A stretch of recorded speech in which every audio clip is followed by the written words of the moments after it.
No, I wanted to have one of the original Chicago, and there's so many I could select. John Lee Hooker, Muddy Waters, much more famous in a way than John Primer. But I wanted to select one from that place that still is alive and doing it today. Yes. And John Primer, he was the guitarist of Muddy Waters. Yes. Back in the 80s and the 70s, I think, Yep. and he also played, incidentally, when Muddy Waters famously were at the Checkerboard Lounge in Chicago, and Mick Jagger and Keith Richards and right. Ronnie Wood jumped on stage and they played.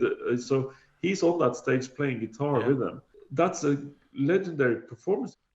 That's an occasion where the Stones, who popularized the American blues art form to the Americans, they go and join Muddy Waters on stage. And I think Muddy Waters is one of those people that recognized what the Stones did. Yes.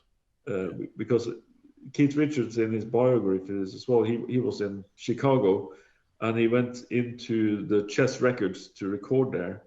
And who did he see on the ladder painting the ceiling? It was Muddy Waters.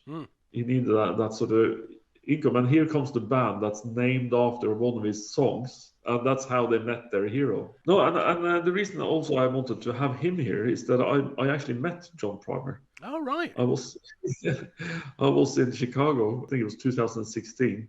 I was at Rosa's Lounge, which is a sort of legendary place in Chicago, listening to the blues, and John Primer was on stage. I stayed there and I got to meet him, and he sat down and signed some records, and we talked about music. Wow. One evening, and that was just insane for me to be able to meet John and talk to him about music. That's why I wanted to have him here, for all those Chicago blues musicians we really love. And also this song, was obviously Let It Bleed, is a Rolling Stones song. Is a Rolling Stone song, yes.